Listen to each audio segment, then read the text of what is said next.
Oh, now we're on. Hi, and welcome to IBM TV. Good morning, good evening, and hello, world. I am one of the co-founders of IBM TV and your host today, Kimberly Calhoun. And with me, I have Nick Elevata. And Sasha Starr from Canada. Good morning, and Sasha.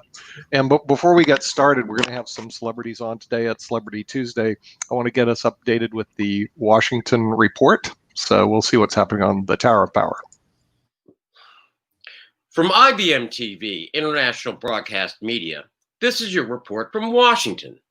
Ruth Bader Ginsburg will lie in repose at the Supreme Court on Wednesday and Thursday. And on Friday, she will become the first woman in history to lie in state in the U.S. Capitol in National Statuary Hall. A private interment will be held next week at Arlington National Cemetery. There are 41 days left until the presidential election. Biden, in combination with the Democratic Party, entered this month with $466 million in cash reserves heading into the final weeks of the 2020 presidential election. This was prior to the over $91 million it raised over the weekend. Federal Election Commission documents show that Trump raised $61.7 million in August, spent $61.2 million, and added $900,000 in debt. A clear sign that the Trump campaign is running out of money. Biden currently leads in the battleground states of Wisconsin, Pennsylvania, Nevada, Minnesota, Michigan, and New Hampshire. The race is within the margin of error in Arizona, North Carolina, Texas, and Florida. Biden's campaign is going on the offensive and putting money behind new ads in Iowa and Georgia as it seeks to expand the battleground map. Separately, Biden attacked Trump over the coronavirus pandemic. Campaigning in Wisconsin, Biden said, quote, "We hear him privately say this is a deadly virus, far more deadly than any flu. But that's not what he was saying to us publicly." Continuing, Biden said, publicly, he told us it was just like the flu and it would disappear in the warm weather, just like a miracle. It was all a lie. He knew it. What's his explanation? He said he didn't want to see the American people pandemic. He didn't want to panic them. End quote. Biden said, the fact is Trump panicked. The virus was too big for him. Trump, for his part, has provided a pre-recorded address to the UN General Assembly today. Trump indicated that his remarks will attack China over the COVID-19 pandemic. In other news, the House presented a plan for a continuing resolution which excluded a provision that would give the administration continued authority to dole out Agricultural Department farm bailout funds. The Republicans plan a fight in the Senate. The government runs out of money in 9 days. The airline bailout package ends in 10. Separately, the UK plans to announce new restrictions on social interactions today as the government tries to slow the spread of COVID-19 before it spirals out of control. Also, in the Netherlands, they begin reimposing restrictions in its battle with COVID-19. Also in Europe, the European Central Bank President Christine Lagarde announced that the European economy is rebounding, but that the recovery remains uncertain, incomplete, and dependent on containing the virus outbreak. In the United States, the financial sector was hit hard Monday following a report alleging that a number of banks have continued to profit from illicit dealings with criminal networks. The report compounded a massive sell-off across global markets because of COVID-19 and the resulting economic damage. In a sign of the times, a Massachusetts man installed an electrified fence in his front lawn to prevent people from stealing his Trump campaign signs. In all, 6 have disappeared. Local law enforcement officers are investigating. Finally, the current COVID death toll from Johns Hopkins University is over 199,890 American souls lost and 965,294 global souls lost with no end in sight.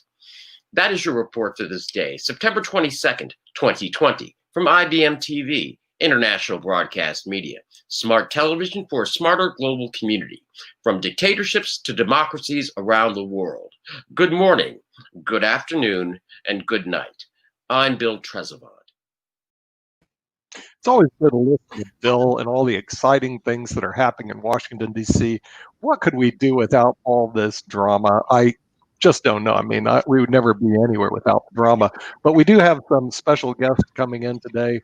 First, we have Ish, who's joining us from Hong Kong. Namaste. I'm Namaste. It took me about a half a year.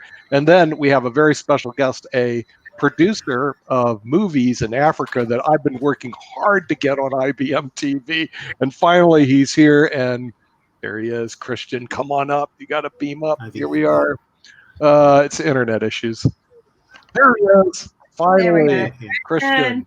Welcome to IBM TV. Can you hear us over there? Well, we're working on the internet issues. There we go. Christian, can you hear us? See if I yell across the other pond all the way to Hong Kong, Rakesh, you can hear us pretty well, right? Yes, I can. I think Christian's mic is muted. Oh, Christian, your mic. Yeah, his mic's muted. Yeah, well, but let's see why. Well, he has to unmute it. Oh, Christian, your mic is muted. So you need to unmute. You need to unmute your mic. Unmute your mic. I need to get a little sign that says unmute your mic. Oh yeah, unmute mic. Just a second. There you are. It's done. Yeah, it's done. He did it. Hello. Miracle has arrived. Christian, can you hear us? Oh, Christian, we've been working on the technology over there. Got to get it working. Anyway, Christian has what we call in the can a lot of movies. He does. He's got a lot of movies in the can. And shows. And the idea is to get them distributed globally, share them with the world, let the world know they exist, and hopefully air them through IBM. Right, Nick? Well, that's the whole idea of Celebrity Tuesday. You're right. In other words, and the thing is, it's very difficult now to produce movies because of the coronavirus. So producing movies and distributing are really tough. So, Christian, can you talk now? Looking over there. We'll keep working on it. We're just going to have to keep working on the technology. Well, actually, at least we got the visual. We got him here too, right? Yes, I mean, this is a person that we've talked to previously, I think a while back, and so now we have him online. But let's talk a little bit about Bill, what he shared from Washington, Nick. That's always no good news. But basically, what they're trying to do is get another Supreme Court justice in before the election takes place, and they have right now they have the votes to ram it through. I'm not going to say it seems to me to be politically disingenuous, but here's the reality.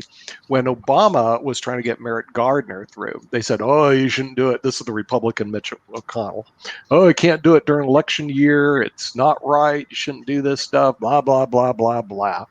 And they all went lockstep. Shouldn't do it. Election year. Not right. Okay, now the shoe's on the other foot. Oh, gotta go ahead and do it. And it's the reason why you just don't trust politicians, because they lie. I mean, it's just like there's no other way to describe except a massive amount of liars. And how can you trust them? I don't get it.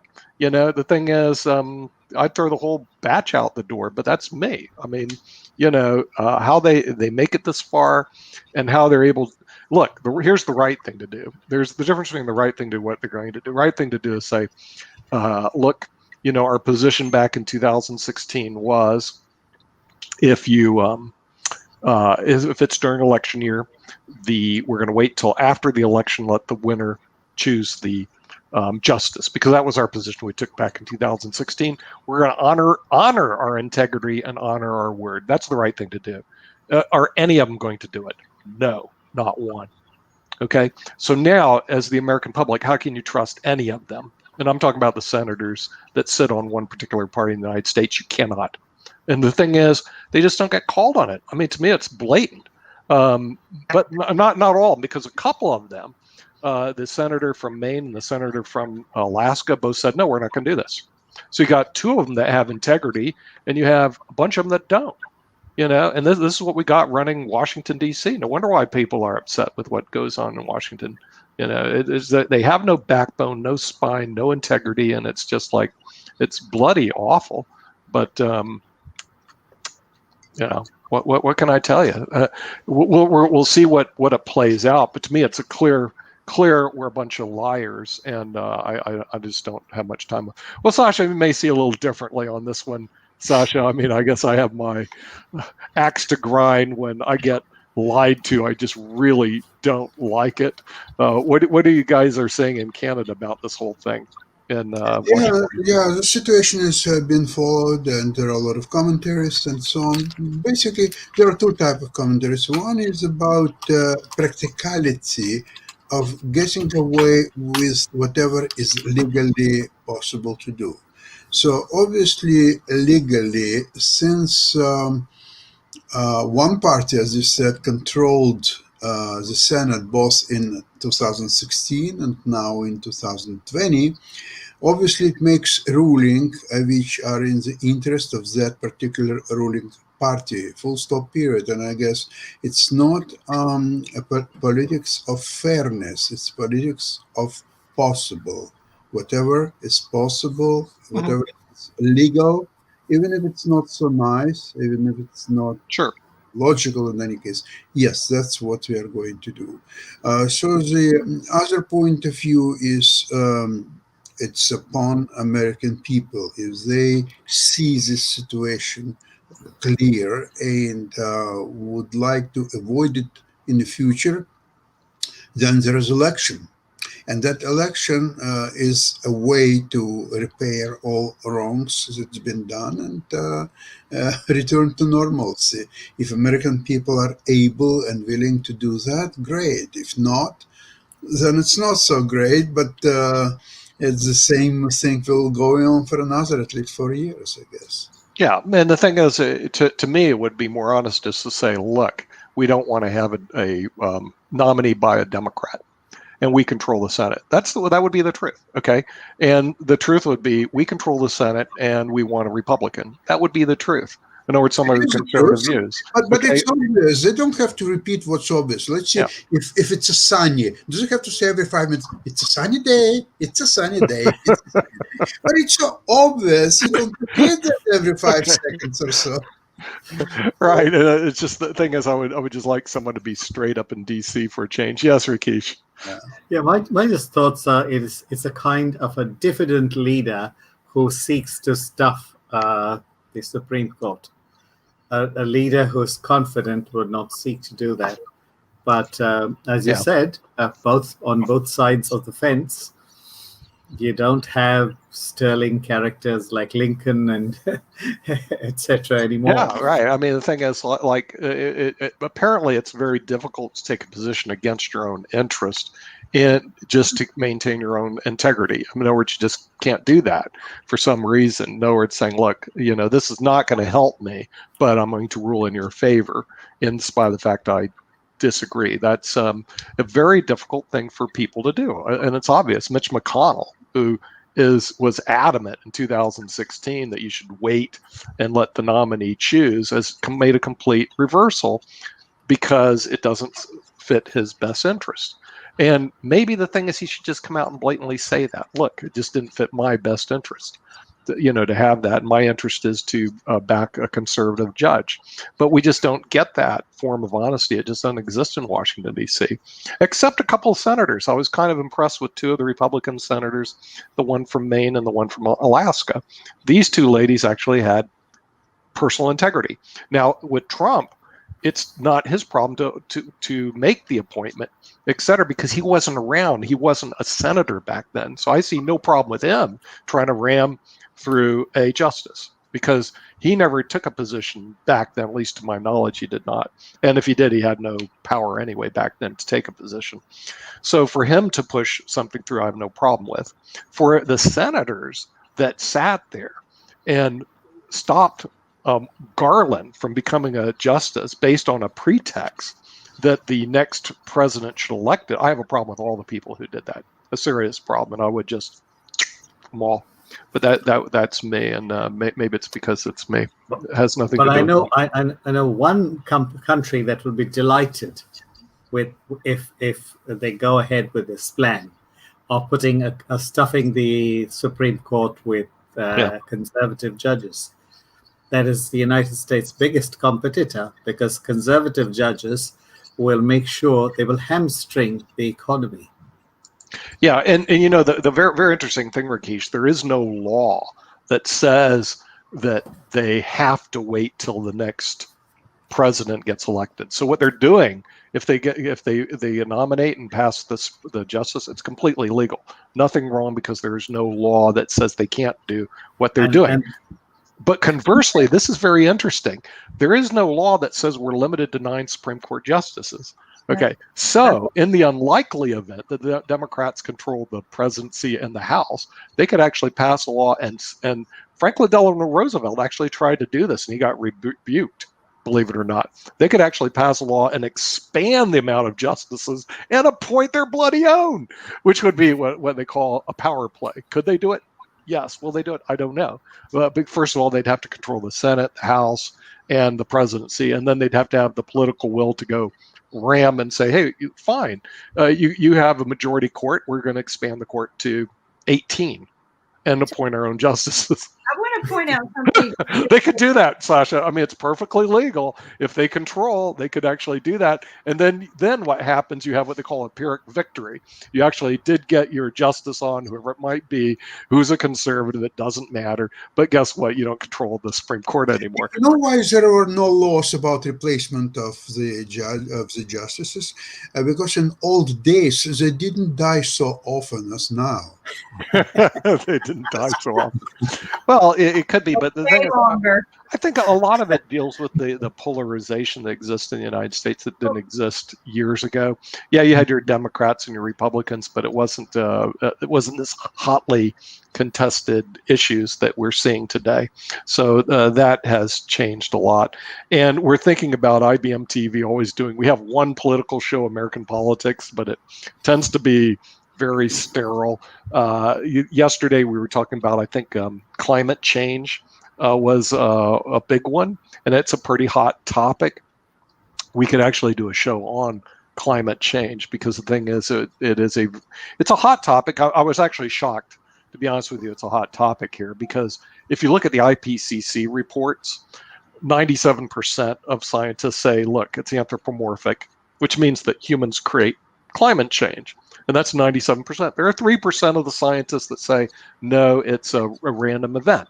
So it's not like it's 100 to 0. But to me, this is just me speaking. When I see a 97% favor of scientists, I tend to go with the majority, especially when it's what they call a supermajority.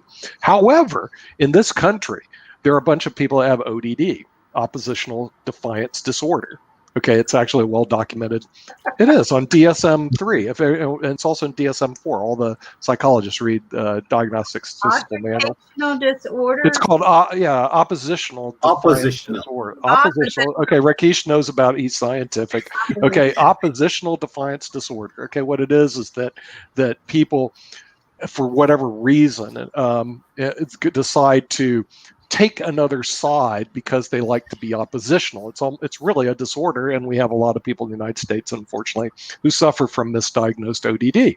Okay, so with that, what they do is they grab a hold of the 3% minority and say, I've got a scientist who says global warming is not anthropomorphic. It is a random event from solar flares out in the universe. And hence, we should do nothing about it. To find out who is he paid by.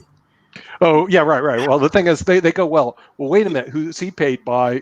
The oil industry, of course. But then on the other side, you're an Al Gore supporter. So they get in all these E-flames on this. Because I've seen all these arguments on Facebook, where they get into it, though. What gets me is the ODD people grab this 3%, the 3% of the scientists that are basically ODD paid, like by the oil industry, and they push the agenda that, wait a minute, we have no responsibility for climate change. Now, ODD people out there have no responsibility for anything. It's kind of part of the symptoms. Okay, they have no responsibility for that, no responsibility for bloody anything. So when you're looking for an ODD people, look to the lack of responsibility. I have no responsibility for fill in the blank, for climate change, for whatever. It is all random events taking place. So I think it would be a very interesting argument. I'm kind of shocked to see how many people have fallen for the ODD argument. But Sasha, it's also the flat earthers. There are people here that believe the earth is flat. Now, I always thought that, and Rakesh probably would agree with me, that all empirical and other evidence show the earth is definitely not flat. But the ODD people don't see it that way. You see what I mean? They go, well, the earth has got to be flat because fill in the blank, and I have no responsibility for There's it. a new theory, actually. The earth is flat at the bottom, but on the top, it's kind of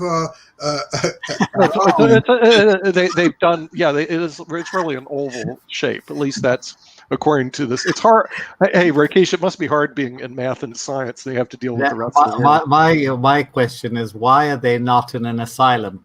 Well, because, okay. Let me go. Need to be put in an asylum, locked up, and just throw away the key. Because the thing is, psychosis is a little bit different. They go into that than neurosis. If you're not rational, you don't deserve to exist. As you well know, neurotic behavior is totally different than psychotic behavior. So the reason they're not in hospitals. But ODD also is, remember these mask thing? I don't have to wear a mask. Okay, that is ODD behavior, oppositional defiance disorder. I would have to obey to wear a mask. Okay, but if I say I'm not going to wear a mask, fill in the blank reason why. Okay, and I bear no responsibility. Fill in the blank reason why. You suffer from ODD, which is a neurotic, not a psychotic tendency. So what happens, the person that has that neurosis, who will say the earth is flat, they will also go on and say that there's no global warming, and they'll also go on and say that coronavirus, I don't need to wear a mask, because it all fits into that same pattern of behavior called oppositional defiance disorder that they don't even realize they have, which most people, when they have disorders, they don't even realize they have it. And there's a whole study on that also as well. So how many Supreme Court justices have died in office? Oh, Lord. Another study. I just thought I would share. I thought this was interesting. The other interesting fact that has caught my attention is how many Supreme Court justices died during election year. So that, I would like to do a historical research on that as well. But I thought this was an interesting stat. I mean, look at this.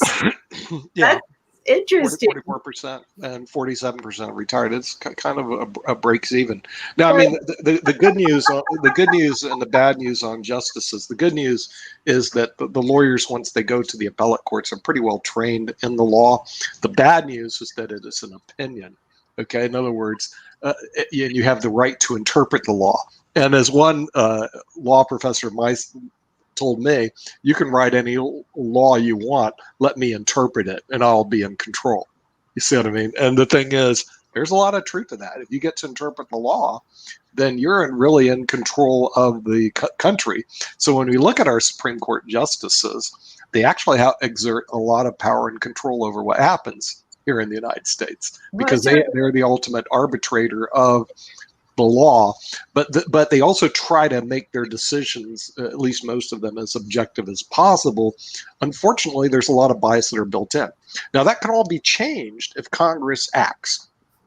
But as we well know, Congress has a hard time acting together in unison, going anywhere. So they can actually override Supreme Court justices' decisions to the extent they don't interfere with the Constitution. And the Constitution can also be overridden. But again, it's just a lot of effort to do that. Because remember, we had prohibition at one time. You couldn't drink alcohol. Okay? Couldn't sell alcohol. Then they figured out that didn't work. And so now you can sell alcohol. Okay, great. I mean, and those were all by way of constitutional amendments. Rakesh, you're having a good time with this. Yeah, because if you interpret it, water is an alcohol.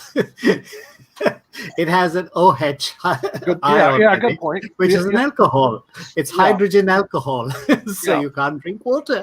So you can't drink water, right? But again, the thing is that could be a interpretation. So I think that'd be Actually, in Russia, alcohol is very often substitution for water. When yeah. people Well, they're we got, thirsty, they take vodka. hey, Sterile Sasha, water. It's sterile water. you know Ruth Bader Ginsburg's parents and family are from Odessa. You do know Yes. that. So you ran into them when you're over there? What? Your father is from Odessa. Father is from Odessa, right? So I guess you guys know each other, right? We could know each other. Everybody in Odessa knows each other, you know. So.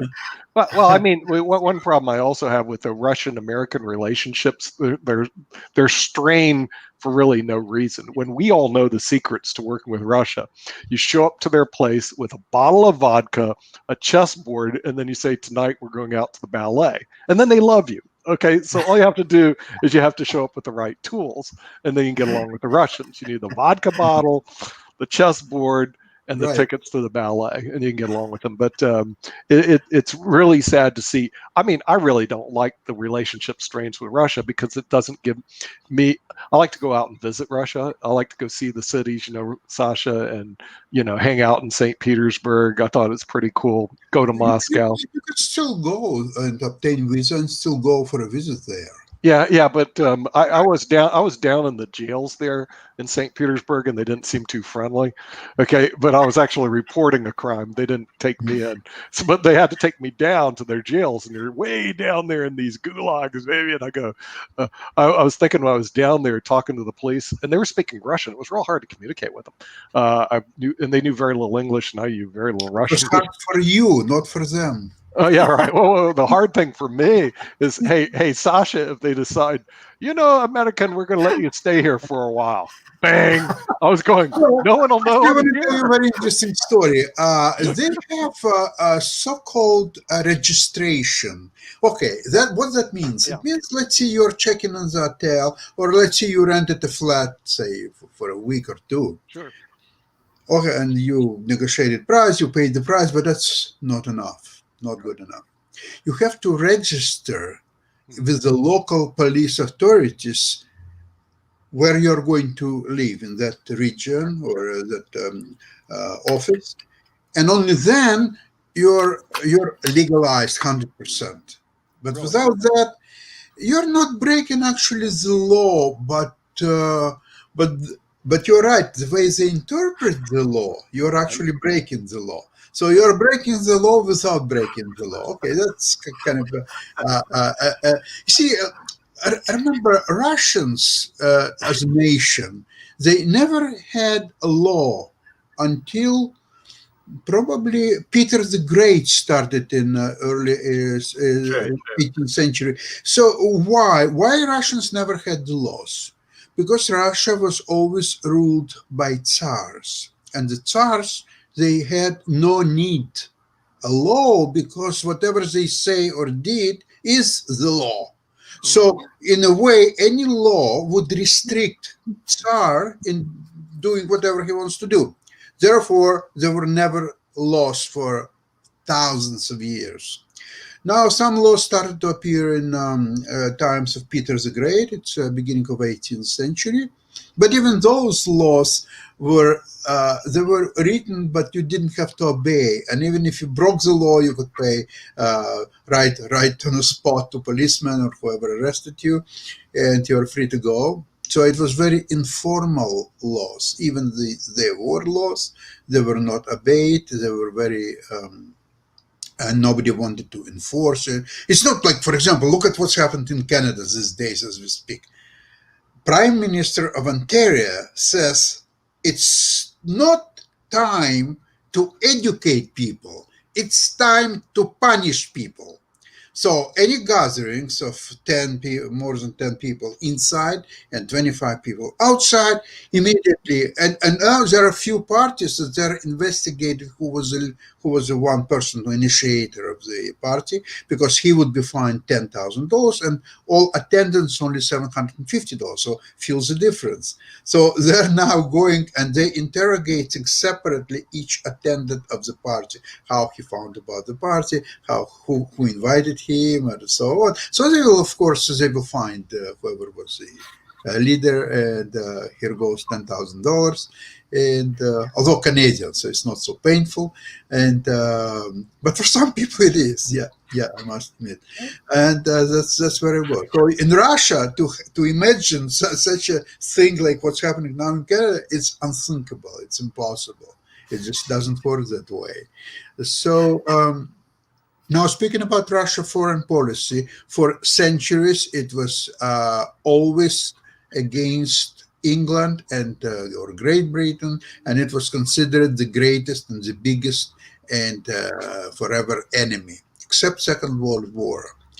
And even Second World War, it wasn't. It was basically they were. Together with Russia, England, US is a different story. But England was in Russia simply because of the necessities. Without Russia, England would fall over to Germans anyway. So it was basically the subject of necessity rather than a willingness to do something. And in fact, as soon as the war was over, there is a Fulton speech of Churchill, and then you know what's happened after that, Cold War and all the rest of the story. Now, United States is different. United States is generally not so, I would say, snobbish establishment as in England. So United States, it always depends who is president and who is the Senate and House majority and so on. There are a lot of factors in play. As in England, it's none. It's always very heavily anti-Soviet, anti-Russian, and so on. And they have good reasons to do so. America is a different story. Wow, that is yeah. You know, I'm curious how this election turns out. What will our world relationships be? You know, we have an understanding of the divisions with the current leadership. I'm hoping that we can build the bridges as opposed to build the walls to more of these nations that we don't have a good relationship with. I don't think we need to be blaming China for what happened to us. I think that we should have taken ownership of, you know, we knew that the disease existed, you know, pandemic, and we should have taken better ownership of what to do. But, you know, that's my opinion. That's not a scientific fact. So.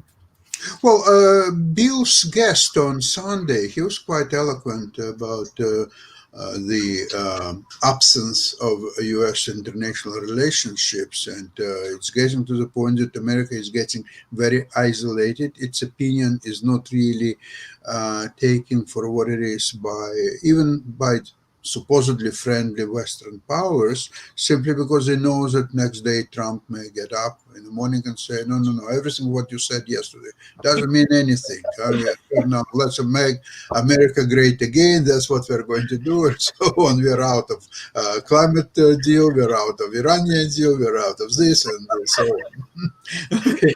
They negotiated with Canada and Mexico. He renegotiated the old NAFTA deal, and essentially the new deal almost the same as the old deal, except a few weeks later he imposed aluminum tariffs on Canada, 10%. And guess what? Canada said that it's preparing retaliatory measures.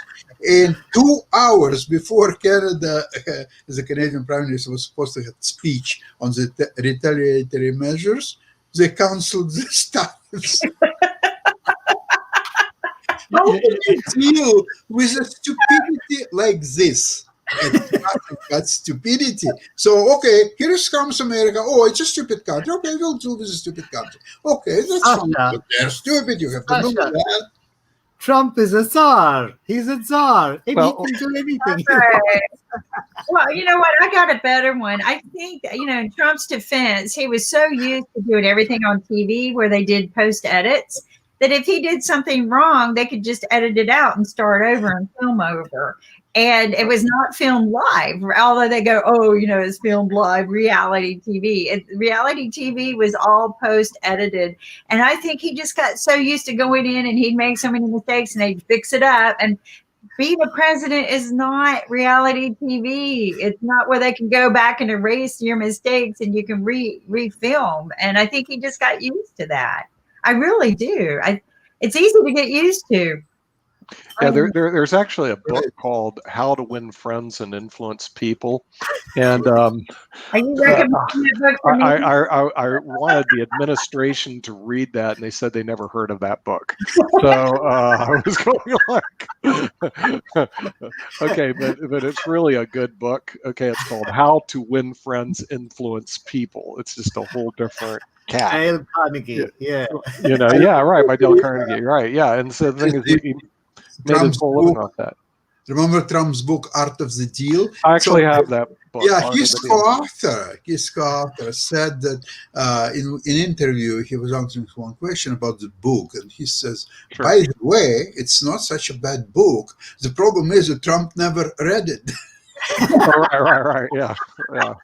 Well, I mean, there are some good books. I actually have his book, Art of the Deal. I have How to Win Friends, Influence People. I mean, there are some good books to read, but I believe that How to Win Friends, Influence People was never read by the Don because all his behavioral patterns do not affect the winning friends, influencing people. Not good, but we'll see. There's a lot left to be played here in the good old USA. I think we have 50 some days to the election, and for those, yeah, Less than that, yes, Less than- 45, I think. 45 days. Okay, so we'll see how this all plays out because it's really up to the American people to make that decision. Who's going to be their leader in charge? So And you know who will help people to make this decision? Electoral college. Our They good let Russian people- friends. Our good Russian friends will help people to make yes, right. The good Russian friends and the Chinese friends are going to get involved, determine the next president of the United States. However, I think probably Chinese will be against Trump, but Russians are heavily in Trump's favor, and Right. they're putting a lot of negative materials about Biden, and they show some caricaturic pictures of him, and then Sure. it shows that he is in so he probably will be still alive during the election, but he will die before inauguration. So there will be inauguration of whom? Who is going to be inaugurated if he's dead? The So, Lotus. Sasha, are you saying that the Russians would actually use the media here in the United States to manipulate the vote? They wouldn't do that, wow. And I How mean, dare they are to do that? why would they do such a thing? Oh, Uh, yeah. And I'm America, not, America and Russia should be friends. They should love each other. that's true. They really Did should. they have a peace day? Did they love yesterday to each other, or maybe not so much? I don't know. I was going to post some of the pictures I had in St. Petersburg, but like I said, to me it was really beautiful city. I had a great time there. The food wasn't that bad, I mean, it was better than the British food, not as good as Chinese food. Did But you the thing try? is- Did you try their tea? No, I didn't try their tea, but they Oh, had you missed it.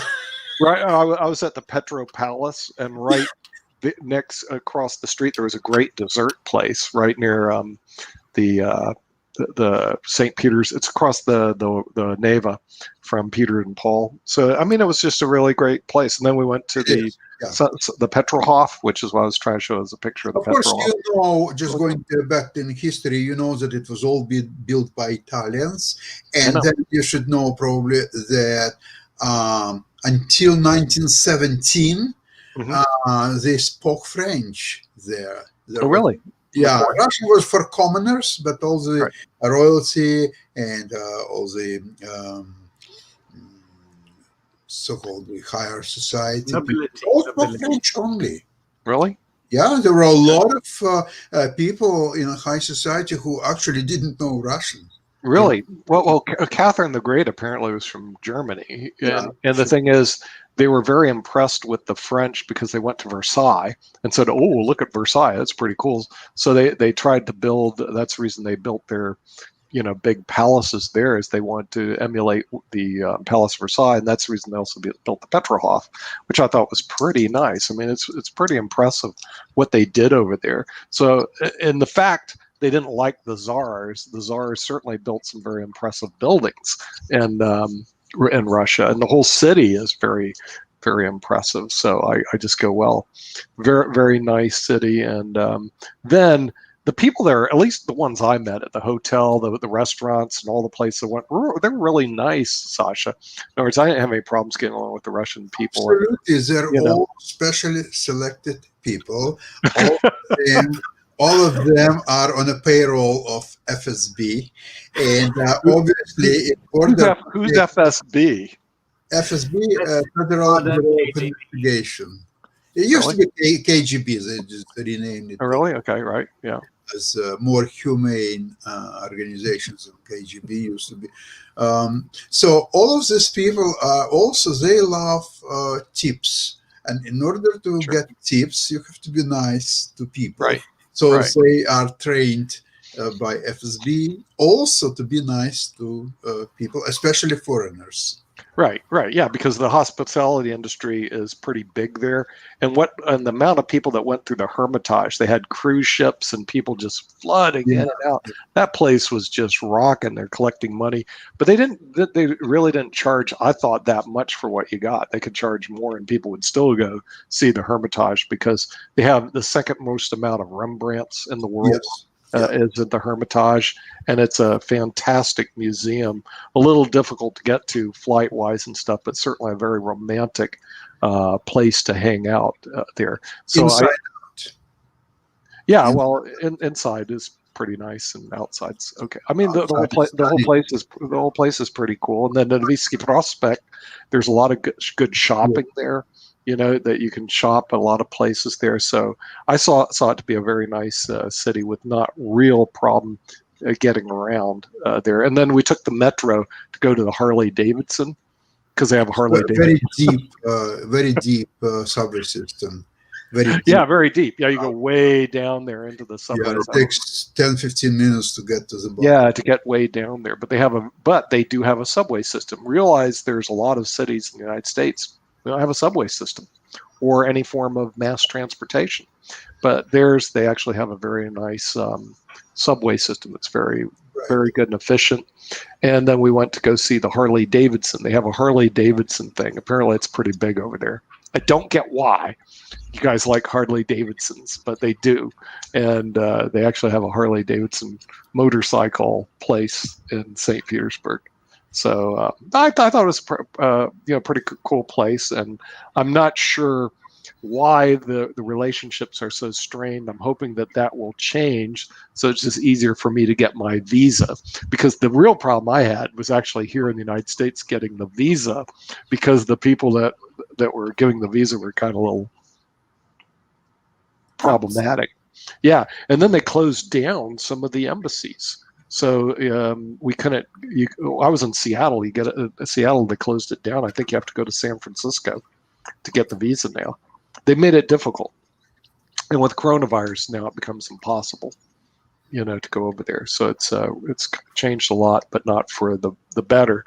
And I know today we're going to later on have Travel Tuesday. I'm not sure what Brendan's going to talk about because I don't know where you're going to be able to travel today. And Rakesh, are you stuck in Hong Kong right now because of the COVID-19?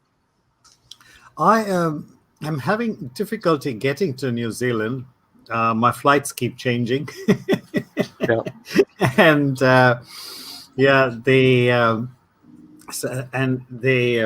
because they cancel the flights and transfer you to another airline in the code share, I booked an extra because I'm doing a complete relocation. I lost the feature of having an extra baggage, but hey, that's a minor thing. I'll be happy to get back home.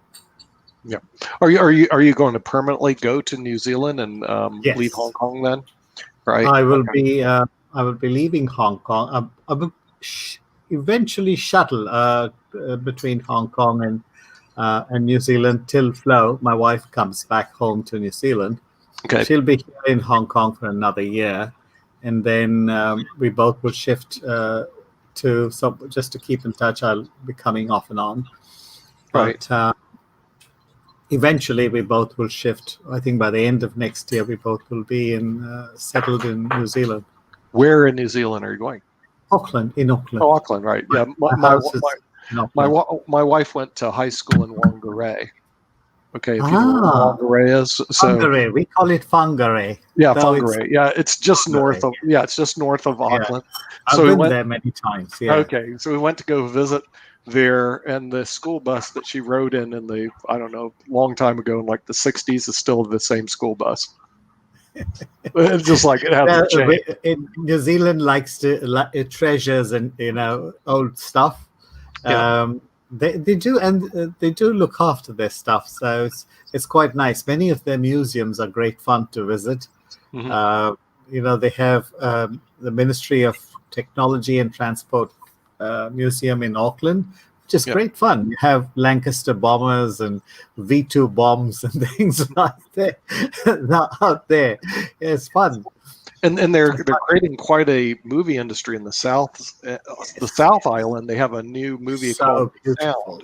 The South is beautiful. They have a new movie out. It runs either on Amazon Prime called The Sound, and it's all about this person who, I don't know, these screenwriters are really weird. He abandons his family and goes to live on an island, and they don't tell you why he did it. And then a bunch of people get killed around him, and he kills people, but we still don't know the reason why he did it. It's like, well, I think the reason is easy.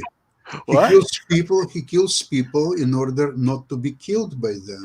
I guess so. The thing is, it almost keeps you watching because you don't have enough information to figure out, why did this guy go to an island off the Sound in New Zealand to hide out, and then he starts killing people, and then other people get killed around him, and you're going like, and he comes from a wealthy family. None of it makes any sense. And it was filmed actually in New Zealand. So we're starting to get a little bit of a film industry out in the South Island of New Zealand. They're starting to develop more of a film industry, which is pretty impressive because the population isn't that big. They have about 4.8 million people. I mean, it's half the size of North Carolina. Really, it's not a big country at all in terms of population. I guess everybody knows everybody. 4.8 million is just not a lot of people, Rakesh. So you must know everybody. And at the same time, 50 million ships. So the proportion is pretty good. The biggest foreign exchange earner now is tourism. Really? It's tourism, and that's why we're very badly hit by COVID. Yes. And we're hoping. That's one of the reasons why the government has been so stringent in every thing concerning COVID, because they want to preserve this industry.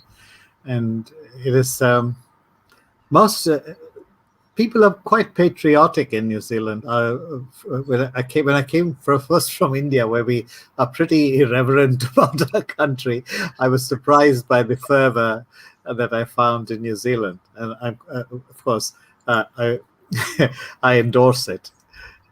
Oh, really? Okay, yeah, because they're different. The Kiwis are different than the people in India, completely. But I found that also to be a very nice place to hang out. The food was actually really good there. Very rich. You will become fat fast. Yeah, right. I mean, it was very rich, really good food, beautiful island. I mean, basically, and they had mud pools and volcanic ashes around Taipo, and I thought that was Rotorua. Rotorua. Yeah, the Rotorua. Yeah, the Rotorua. So, and then I went swimming at one of their hot springs, and there was these young ladies, and they were talking about traveling. I said, traveling to Europe. I said, why don't you go to the United States? Oh, we'd never go there. It's too dangerous. It's the guns. On my way, when I left Russia, Soviet Union at the time, and we came to Italy, near Rome, Ostia Lido, in a fantastic place right on the Tyrrhenian Sea. And we had choice to go to one of 4 countries, New Zealand, Australia, Canada, and US. Right. So we started to think, okay, which one out of these 4? So Australia is too far. New Zealand is even farther. Further, right. US is too dangerous. Too dangerous, right? So it must be Canada. I honestly, Sasha, I think you chose wisely, to go to Canada. That would be my my number one choice. And I lived very close to the border in Bellingham, Washington, which is right across the street of Canada. But the thing is, it was just a big, beautiful country over there, and they tend to stay away from a lot of issues. And you're right. In Canada, you're really close to everything. I mean, at least if you want to come to the United States, you just cross the border and you come in and you get your U.S. fix. You can go to New York City, get your fix, right, whatever, and then you can leave. And then you have to deal with all the issues that exist here. Right. But the other choices would be good too. I think New Zealand and Australia would be good. They're very interesting places. I don't think you would lose too much being in those countries either. Russia, for me, just too bloody cold. Sorry. It's just I can't deal with that cold weather. It's just too much. Yeah, you see, it's very interesting. There is one Russian philosopher, contemporary, who has a very big influence on Putin. His name is Alexander Dugin. You can find him in Wikipedia, YouTube, and everywhere. And apparently, he's quite good in several languages. English is not his forte. I think German is his number one. French. Well, he knows English quite well, by the way. Right. You can find a lot of his materials in English. Now, he's very influential, and including Putin. He has a lot of very special theories about sea civilizations and land civilization, and the major dispute, and these civilizations are obviously always at war. Except Peace Day, like yesterday. So they're always at war. And the sea civilizations, of course, Great Britain is the best example of them, but the US is a very good follower and so on. So he proves how parasitic these civilizations are, that they're not really go inland and try to do something productive. They're mostly control the seaports of every continent and every country, and that's the only thing what interests. And Russia is a continental power, it's continental land civilization. So they're going out to, for example, like when they took over Siberia back in 1600s, not only they took, because they were much stronger militarily, but also they help these people to develop and to make them more civilized or so on. And even if they would go to, say, Middle Asia countries like Uzbekistan, Kyrgyzstan, and all these countries. So they brought civilizations to these countries, and the alphabet, and they built a lot of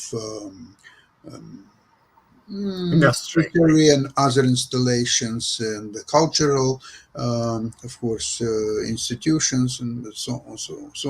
So and his point is actually to draw Germany into landmark civilizations. So then his point is that Germany and Russia should be great friends and cooperate against England, US, and all others.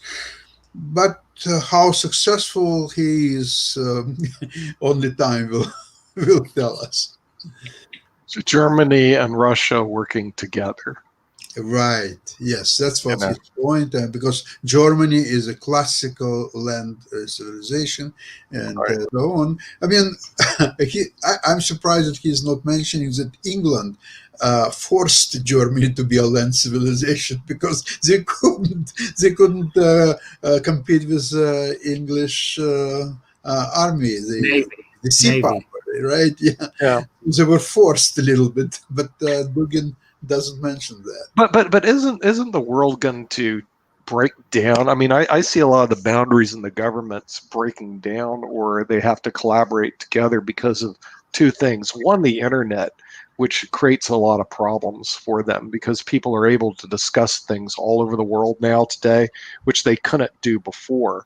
And so that creates problems for governments who want to control in their mania. And the other problem is air travel. And we already saw that with the COVID-19. As some commentators had said, hey, look, if this was turn of the medieval time, it'd be a long time before COVID-19 spreads. But the fact is, air travel has made it so easy to go. We had a lot of people from China going to Europe coming here. There were 25,000 people, Americans in Ecuador, when it hit, and they were trapped in Ecuador. I mean, if you look at it, the air travel and the amount of people moving back and forth, and even St. Petersburg, yeah, there were unbelievable amounts of tourists there. We were there, but Sasha, there were huge lines going in and out of the Hermitage. I mean, huge amounts of people from all over the world were going in there at the time I was in. And so isn't this create a lot of problems with governments who want to control people, that they're not going to be able to, their traditional allies and European wars and all this garbage is just going to go by the wayside. I'm not sure if they're going to be able to think in terms of the World War II, World War I type of events. They're going to have real problems. In times of Soviet Union, all foreigners arriving to Soviet Union, they were followed, sometimes openly, sometimes not so openly, by KGB people, and they would know your every move, your every step, wherever you're going, with whom you're going, what you're talking about, everything. Do you think that now situation is so much different? Not at all. They follow you, but not so openly these days.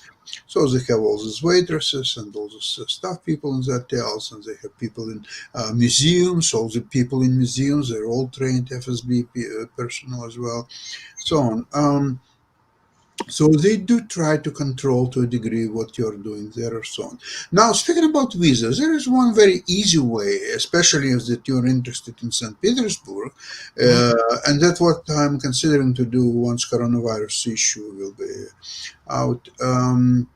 You can take a cruise ship in Scandinavian countries mostly, and normally they're staying some 2 and some even 3 days in St. Petersburg. So you're using a ship as a hotel, you're staying there, and then you're going on shore and you're going to any museum you want, or just take a walk and see any places or so on. So this is possible, and for that you don't need a visa. You are issued a temporary visa by a cruise company just for just 2 or 3 days, and that's it. Mm-hmm. Yeah. It's very interesting. I'm interested to see. Actually, I've seen many places in Scandinavia. However, I haven't been in Helsinki. I haven't been in Riga, and I haven't been in Tallinn. So this 3 places I'd like to see. All others I've been several times, so I'm not so much interested. But I want to tell you, before we start travel show, I want to tell you one interesting thing. Maybe it's because of my age or so. Nowadays, I'm much more interested to go to places where I've already been more than once even. And I have very little interest to go to places where I haven't been at all. Oh, really? Okay. Yeah. That is interesting. Well, with that, we need a travel expert, because when I went to Russia, I was there for 10 days.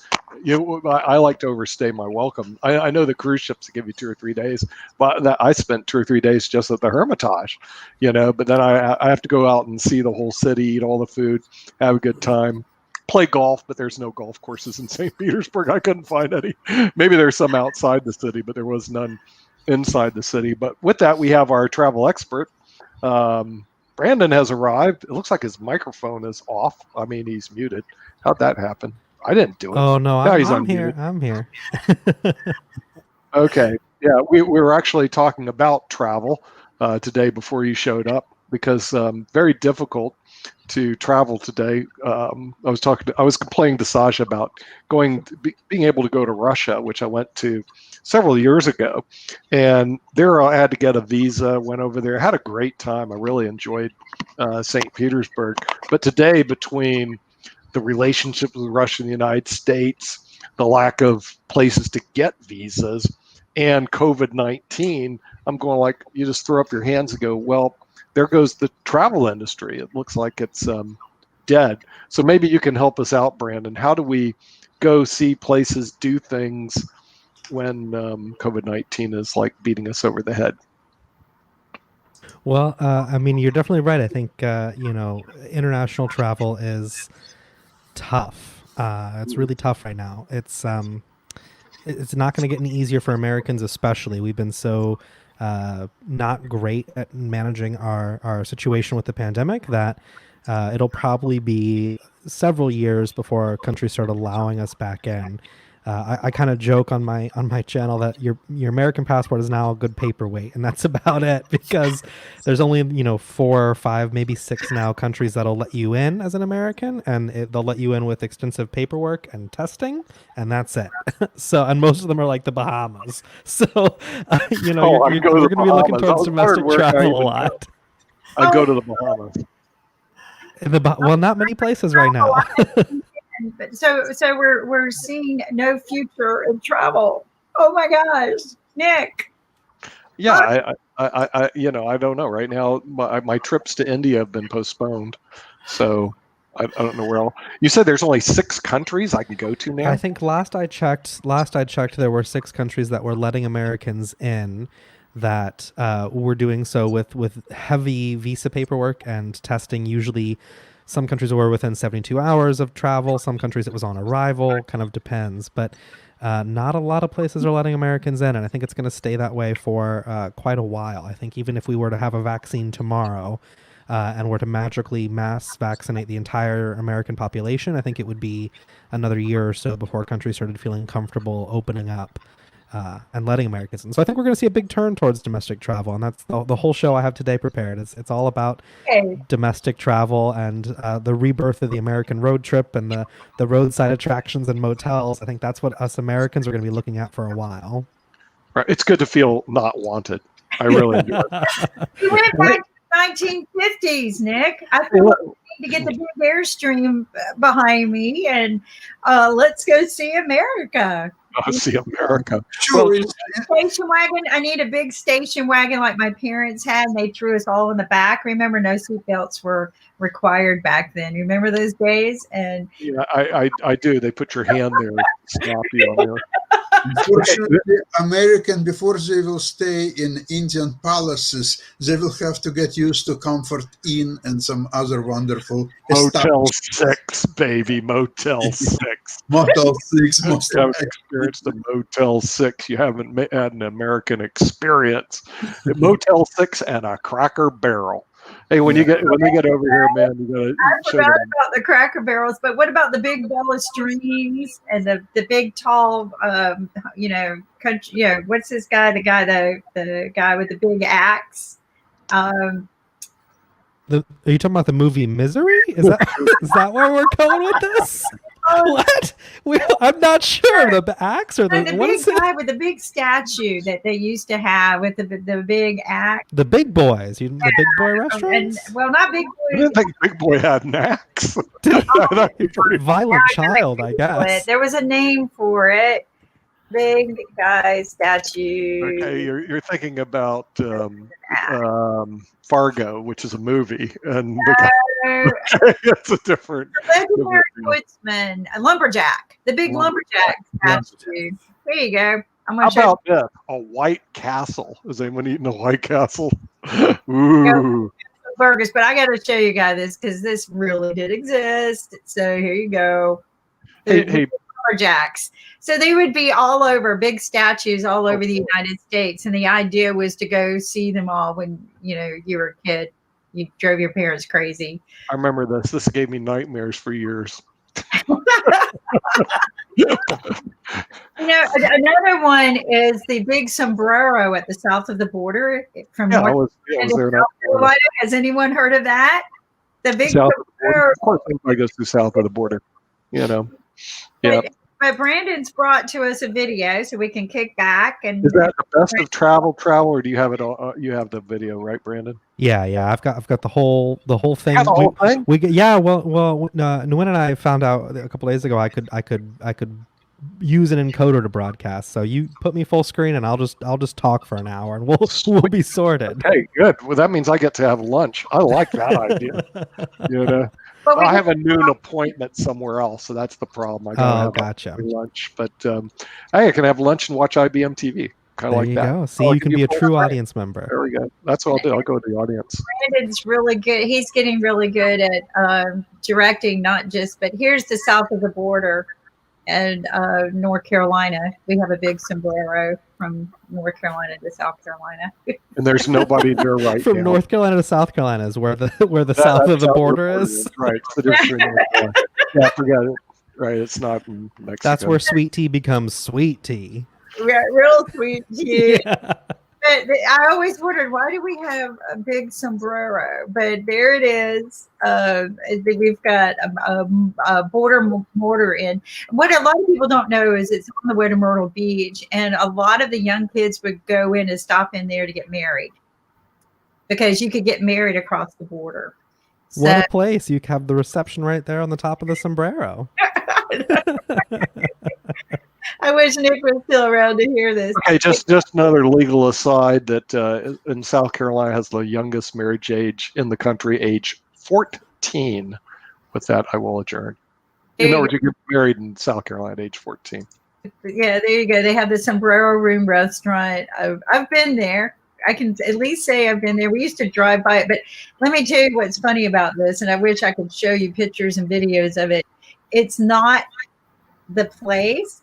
It's all the billboards leading up to it for like 30 miles, right? And the billboards would be, scream to your parents to stop at the south of the border. Then the next one, scream louder. I'm still stuck on what Nick said. 14 to get married in the Carolinas. Wow. No, not North Carolina. Oh, just the Southerners. South Carolina. That's where the child brides are. South Carolina. And so that's what I said. All the young kids would travel from North Carolina. They would cross the border, get married, and go to Myrtle Beach. That's what would happen back in the day. That's wild. That's so at age 14, I didn't even think I knew how to like wash my underpants at age 14. Couldn't imagine getting married. I mean, my goodness. You weren't even learning how to travel back then, but yeah, exactly. I just think that, growing up on a farm, and I'm talking back in the day, right? Growing up on a farm, we didn't have TV or anything like that. The kids got married young, at a very, very young age. And today that doesn't happen that I'm aware of very often. But it was always. I'm sorry, it's age 16. They changed it, so they moved it up. Age 16. A few years towards better, I guess. Today it's age 16, but yeah. I think about that a lot. I think about, I'm about at the age my parents were when they had me. I'm actually a little older than that now, and I think I don't know if I could financially handle another human. Like that's a big financial responsibility to have a child. Let's see if I can find. It is. One more aside. The youngest in the world is Nigeria, age 11. Wow. Okay, we're just getting all the facts that make me sad about the world. Nick just pops in with another depressing fact as we go. Saudi Arabia has no minimum age. Oh my gosh. Oh really? That is so sad. But let's talk about happy. Let's get off of this. I didn't bring this in. I thought this was funny. Let's don't talk about this anymore. I just always thought it was funny because of the billboards that, would keep building. You get louder, and stop here and get a hot dogs, and they would show the sombrero, and then when you drive by, you saw the big sombrero sticking out. It was a joke. And we would have people fly in from all over the country. We go, hey, let's go to the beach. And they go, wow, we can't wait to see the south of the border, because there's like 200 billboards, right? And when they see it, they just bust out laughing. I go, only in North and South Carolina are you ever going to see this, right? And then we go into telling them that's where the kids would go get married and stuff like that. But we would cross the border to buy firecrackers because you could not buy fireworks in North Carolina. And so they would have literally right on the borderline fireworks stands and fireworks stores, right? And you just go pick them up and drive them back in, and there's your 4th of July. Yeah, well, and then you get fined and arrested, but what the heck? It's worth it for, I guess, a good sparkler and firecracker celebration, maybe. We're taking up your hour, and let's get to some travel talk. What you got? Yeah, sure. So, I mean, I think that the destinations you mentioned to the south of the border, the big sombrero, those big roadside attractions are going to be a big part of travel in the next few years, especially for those of us stuck here in the United States. I think that domestic travel is going to be where it's at. And I guess with that, we're off. I'll put up my intro here, and here we go. Welcome to Best of Travel. Sweet.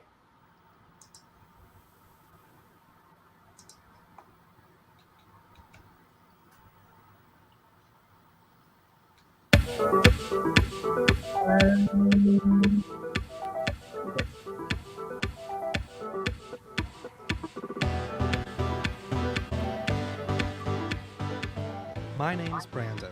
I'm a world traveler, foodie, and YouTuber. Together, you and I will find the best travel hacks, tips, and best places to explore. Join me as we find new adventures together, live only on IBM.tv.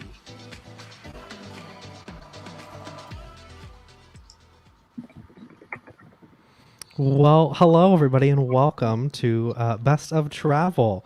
My name is Brandon. If you don't know, if you're just joining into the stream, I host Best of Travel here on IBM TV every Tuesday at 11.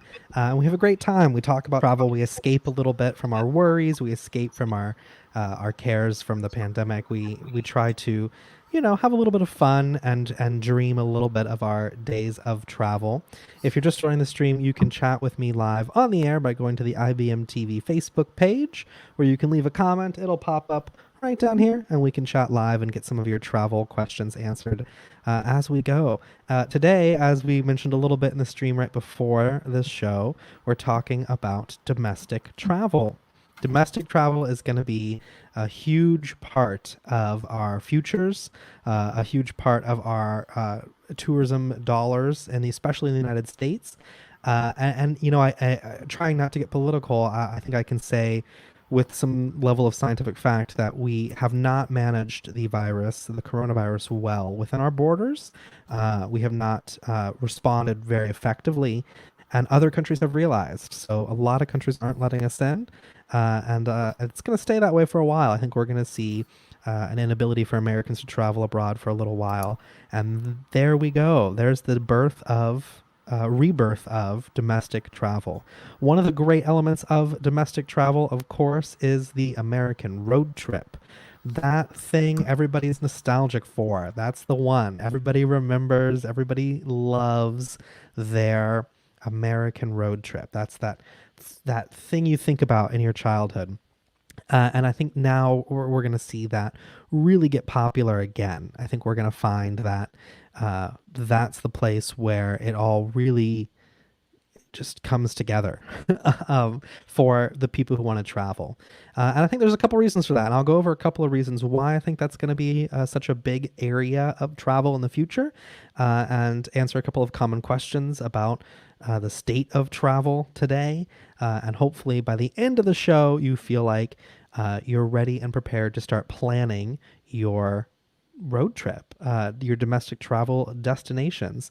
If you're just joining, you can also tweet me I gotta go on the side of it. Tweet me anything you want there. You can tweet questions, future topics, and we can maybe get some new interesting ideas flowing for travel. Maybe you're planning a trip and you want to know more.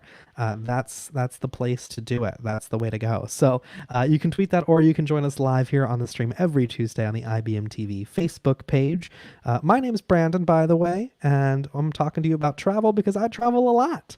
I used to travel full time for about 4 years, all over the world, all over the United States, all over Europe, all over South America. So I'm not the most qualified, but I'm qualified enough to talk to you a little bit about the future of travel. So for us Americans, for those of us stuck here in the States, we're going to find that domestic travel is A, cheaper than international travel, and B, safer than international travel when we're all worried about a pandemic. And here's why. Let me give you the breakdown. Let me give you the little lowdown, the little, little deets, the little details. So when it comes to domestic travel versus international travel, we're looking at a couple of key aspects that are going to either, we don't know a lot of science yet about the virus, but from what we know, we think will keep us a little safer and will make us feel a lot better. So emotionally, we're going to feel better taking a trip domestically than we will abroad because we're not interacting with the airport, where we come into contact with a lot of people and a lot of surfaces and a lot of different environments where we might be at risk for transmitting or contracting a virus in a worldwide pandemic situation. We're not on the plane where we feel like we're in an enclosed space with other people, and we're not in a new country where we feel like we're maybe at risk. We don't really know the situation to enter, even if we can, and we can get the visas and the tests and all of the things we might need to enter a country. It's just a lot of challenges and a lot of worry and concern.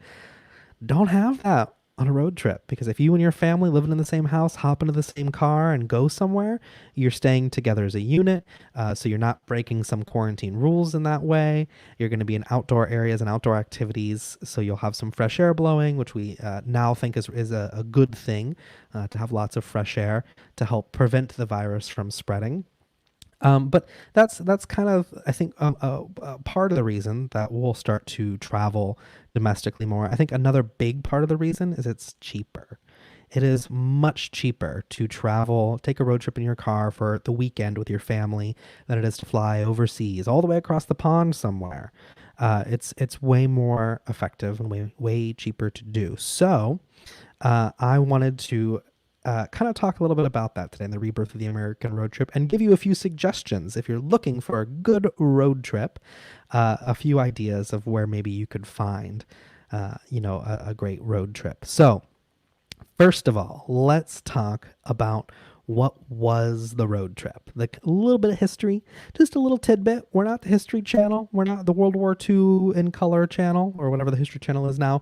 We're talking just a brief history about what road trips were and why they became popular. So we, of course, invented the automobile. We started using it a lot. We built interstates to connect the whole country. And as we started to do this, we found that it was now possible for people to go a little bit further from home than maybe they would have before. And in America, we don't do that a lot. There are a lot of people you'll meet who've never left their home state where they were born or raised. So that started to really become a popular method to take 9 hours in the car and go somewhere. It was affordable. It was accessible. You didn't have to take time off work to do it. So it became very, very, very popular.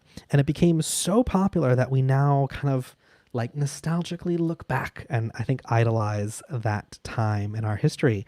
If you talk to any boomer, as they say, they'll have some great stories about, a trip down Route 66, a long road trip to Disney World, some sort of long road trip that was such a core pillar for us for such a long time. And I think you're going to see a huge rebirth of that, which is good and bad. And we're going to break down a little bit of both, why it's good, why it's bad, and everything in between.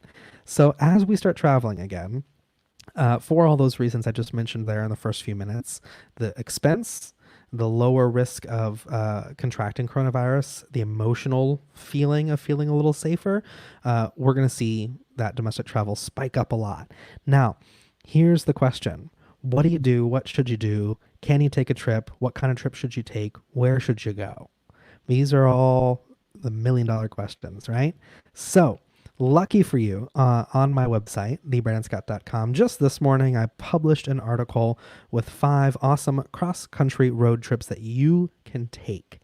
And I tried to spread them out a little bit across the United States. So we'll have some suggestions for you on some road trips you can take.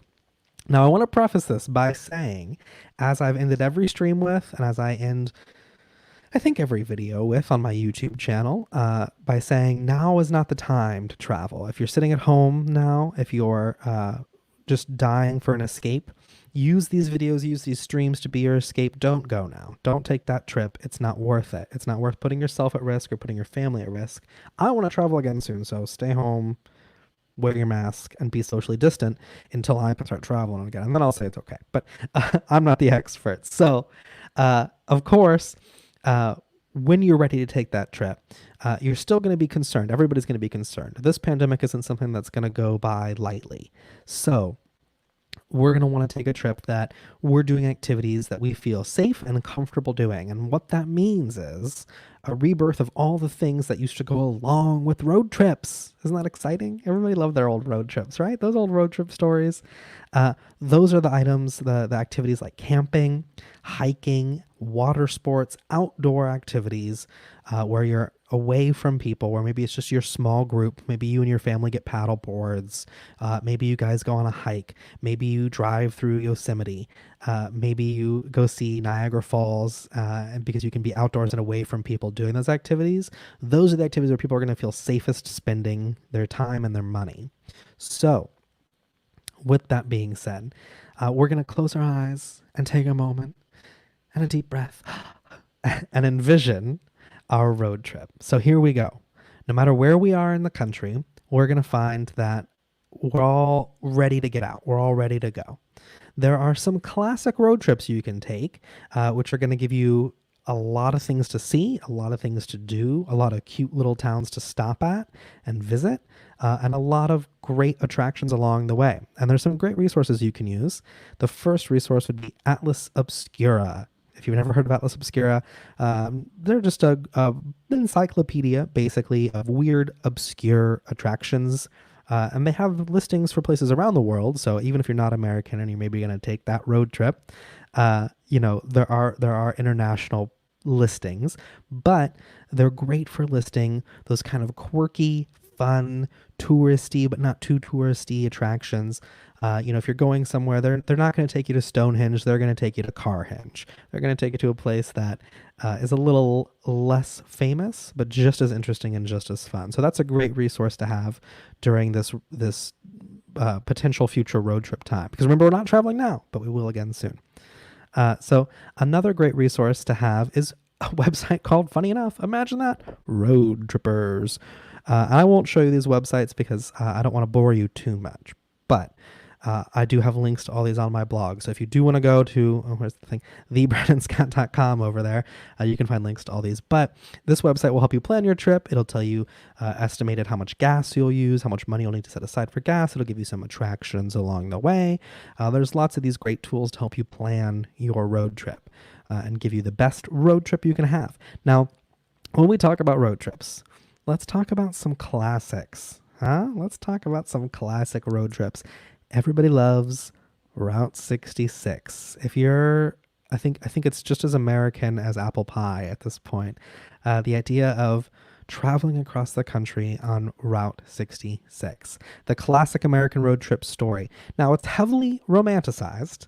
Route 66 is definitely over romanticized for what it used to be. There's not as many attractions to stop at right now or, within this year. But by the end of the year, as these domestic trips start to take off, you're going to see a lot of these small, sleepy roadside towns reborn.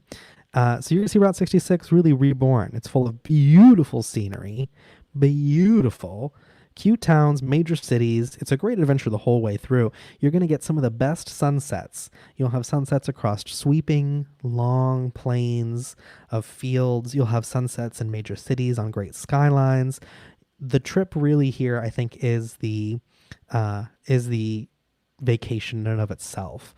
My favorite spot, I think, on Route 66 is driving through California's Mojave Desert, and you kind of see this like dusty landscape with these beautiful colors for sunrise and sunset. Those are some great road trips. A great road trip to take. One of the highlights, I think, of that road trip, of course, Chicago's great, seeing some of the Windy City, but it goes right through the Grand Canyon. You can go visit the Grand Canyon while you're there. Take that road trip across that country, go see the Grand Canyon. It's great. It's outdoors. It's huge. It's beautiful. It's very picturesque. It'll be memorable for the whole family. Of course, the Merrimack Caverns are also along that route if you're interested in some kind of spelunking-esque activities.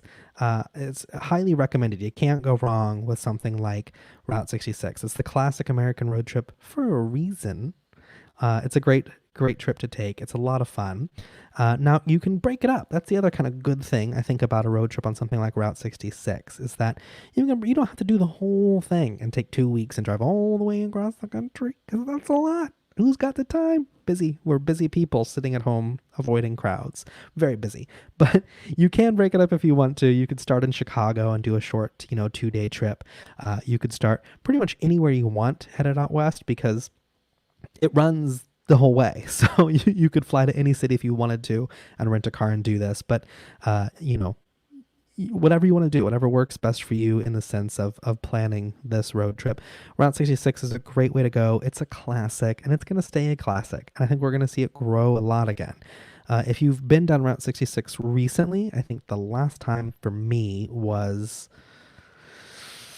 2016, maybe, that I went down a stretch of Route 66 for fun. It was a while ago, but a lot of the towns were shuttered. A lot of the motels were struggling. A lot of the mom and pop businesses along the way were having a hard time because people weren't taking that trip anymore. Now that we're going to start seeing domestic travel pop up, why not take it? Go visit some of those mom and pop shops that need your help now more than ever. Go visit some of those fun motels.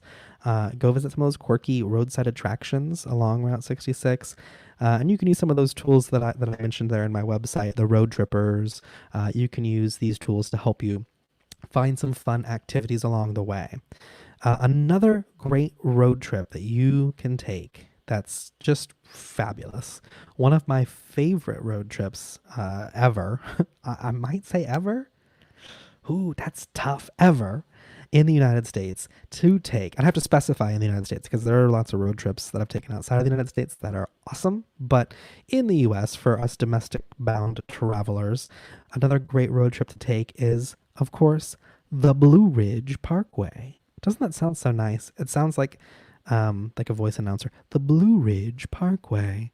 It's a beautiful, beautiful drive. This is located a little bit more east, so this is going to be for somebody on the East Coast, maybe in the Midwest, maybe kind of in that, what do they call it, the Prayer Belt, the Sunshine Belt, that kind of eastern coast, that Florida to Maine to like Ohio, Wisconsin area. This is going to be for people on the east side. And of course, if you're out west and you want to like fly all the way to the East Coast to take a road trip, you can. But this drive is wildly underrated. In fact, you won't find it on a lot of common road tripping websites as a option or as a map, because it's so underrated. It's like a little secret among motorcyclists and people who like the drive to be the trip. Beautiful, beautiful place. It runs from Virginia to North Carolina, about 500 miles, and it'll give you some breathtaking scenery. This is not a road trip that you're going to take where you're going to drive to a place. This is a road trip where you're going to take, and as you drive, you're going to go, wow, oh my gosh, look at that. It's pretty. And you're going to stop and you're going to want to take pictures. It is stunning to take around fall when the leaves are starting to change. Things are looking really pretty.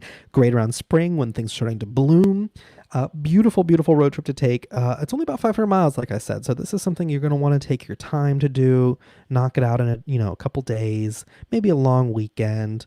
Putts up and down the Blue Ridge Parkway. This road will wind through the hills. I mean, it winds and it goes up and it goes down and it goes around, and it is beautiful. A lot of motorcyclists love it, so make sure you're on the lookout not to, injure any motorcyclists. Make sure you're paying attention as you drive, of course, always. But this is going to be a great trip to take. This is also a great road trip for you if you're in the States and you like things like camping or hiking or nature, foraging. Maybe you're into foraging. I don't know. Everybody's seen those videos on YouTube of the guy who builds a whole hut with his stick, and no modern tools. I don't know, whatever you're into, you're going to find it here on the Blue Ridge Parkway. It is a great trip to take. You can stop, you can go camping. There are tons and tons of great places to pitch a tent. There are tons of great hikes to take. There's some stunning, stunning waterfalls along the way. Of course, some of my favorites when I'm driving is I want to see a great waterfall, and I want to have a fun outdoor activity, and I want to have a fun indoor activity. Those are kind of my three. So I would recommend, if you're taking this trip down the Blue Ridge Parkway, to stop at the Blue Ridge Distillery. They make the kind of old moonshiner tradition of making liquor, and they have some great whiskey tastings you can do and other liquor tastings you can do.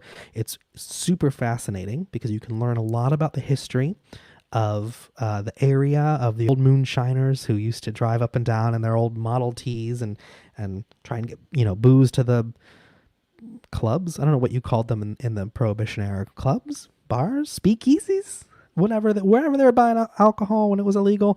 This is where it came from. And they perfected the art, and they decided that they were going to continue to perfect the art, make it into some great liquor. So it's a great place to stop, have a little tasting. Another great place is Crabtree Falls along the Blue Ridge Parkway. Crabtree Falls is beautiful. These waterfalls are stunning. It's a great hike. You can wander around. There's tons of great photogenic places.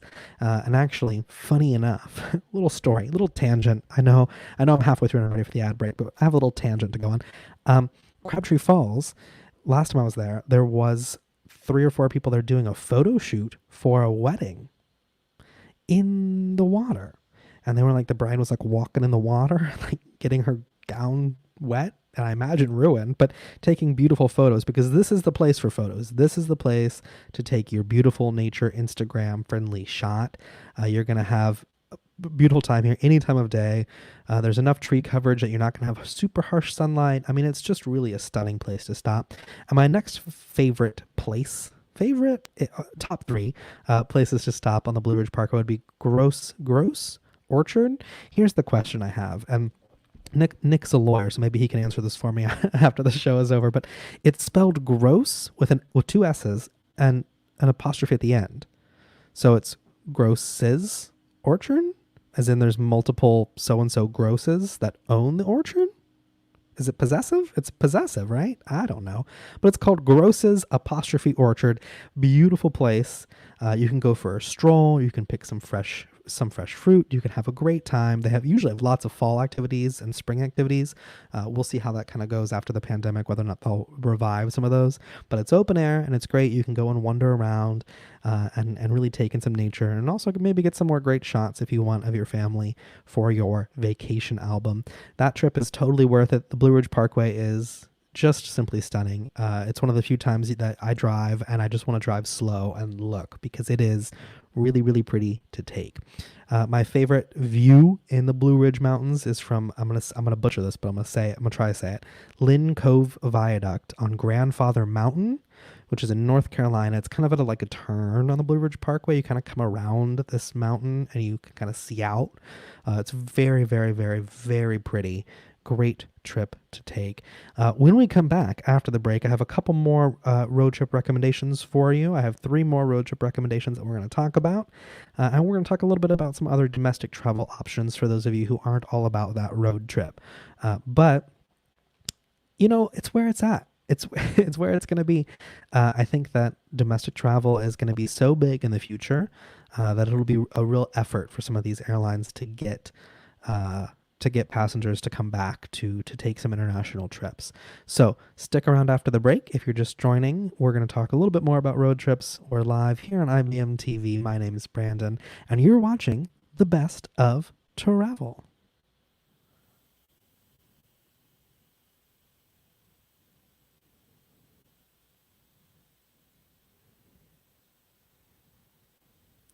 Well, maybe. Maybe my ad break will play. Maybe it won't. Who knows? Let's see if I can get this to play. This worked perfectly last time. I don't know what happened this time. We did great. Okay, let me just see if I can pull this up and get it to play. Okay. 50-50 shot. We never know. This is the fun of live television, is you're always kind of flying by the seat of your pants, having a little bit of fun and chatting. Just to kind of cover the mistakes, the bluffs. For those of you who've been watching this show regularly, you'll know that last week I had a big old technology challenge. I couldn't even tune into the show.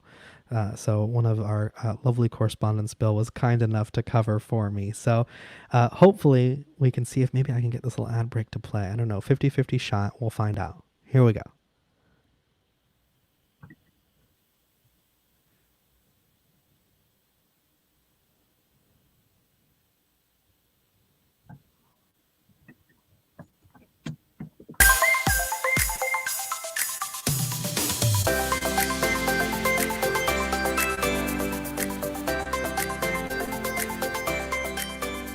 Travel. It doesn't have to be complicated, and it doesn't have to be expensive. When you think of travel, it can be easy to get overwhelmed, from pricey airline flights, dates of your hotel, navigating in Ubers and taxis in foreign languages, and currency exchange. It can feel really complicated, but it doesn't have to be. Let me help you break down travel into some easy, simple steps, so that way you can take the trip of a lifetime without breaking the bank or stressing yourself out. Travel is more complicated now than ever, so having a guide who's experienced to help you navigate the world of travel can be priceless. And it is priceless. It's free to watch here on IBM TV and free to subscribe to my YouTube channel, where I'll give you some great travel tips and advice.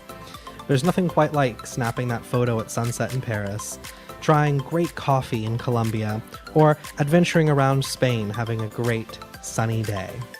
Even if you want to travel domestically, from budget travel guides in New Orleans, New York, Paris, and London, to luxury travel guides and everything in between, travel can be so much fun and so much more affordable than you think.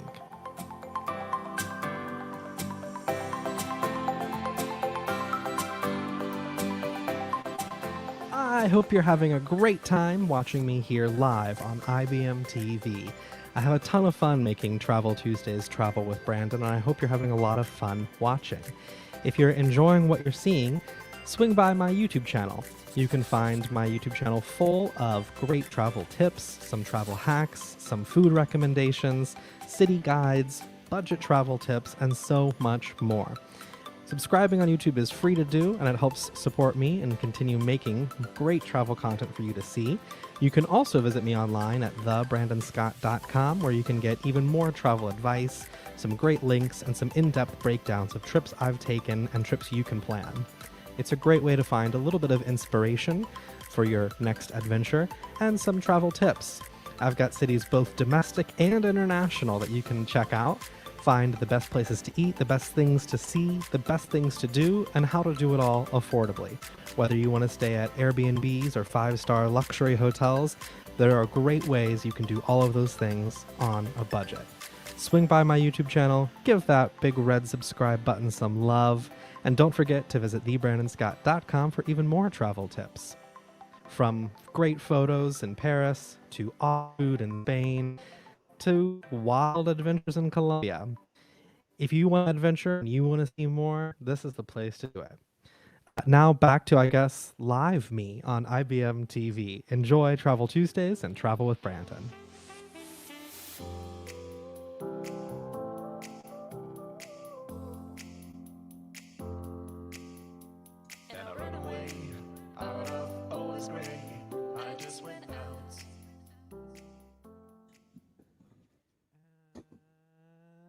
We're back. Look at that.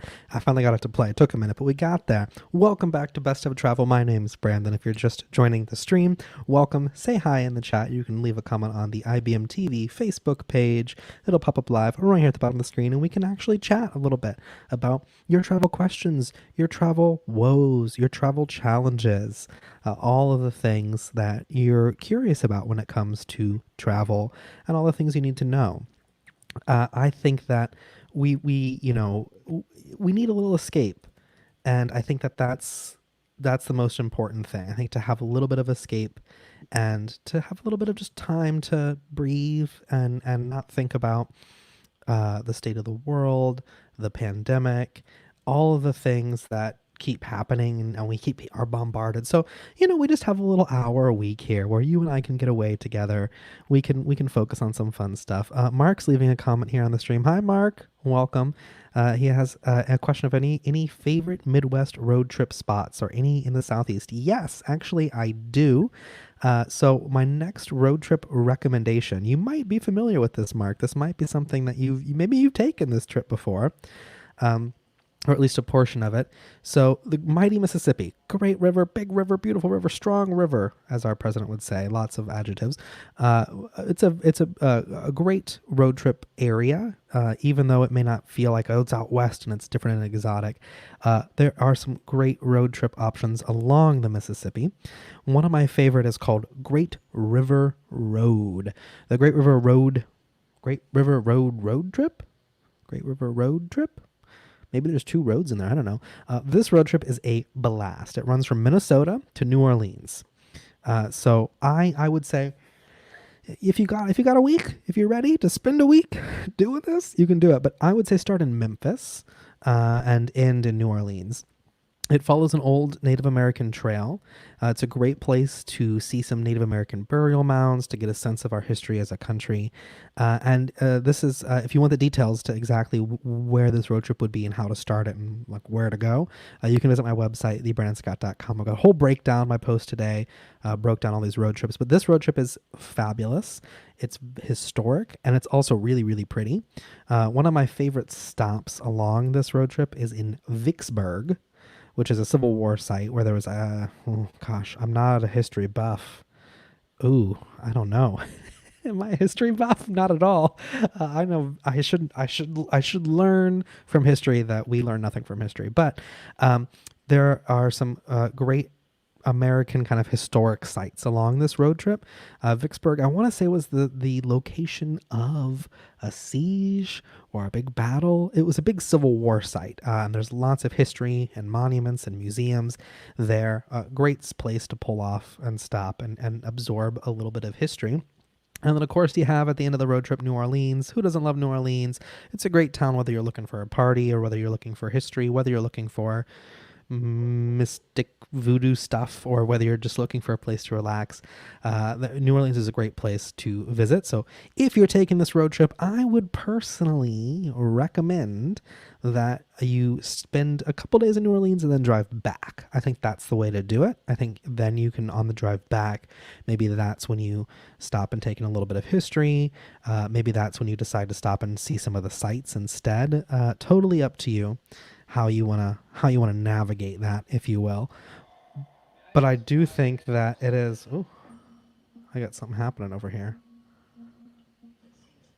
I don't know what's going on. So I do think it's a beautiful site, a beautiful road trip to take. But stopping in New Orleans is definitely worth it. It's one of those places in New Orleans, one of those few cities I think we'll have in the U.S. that are going to be comfortable to travel to.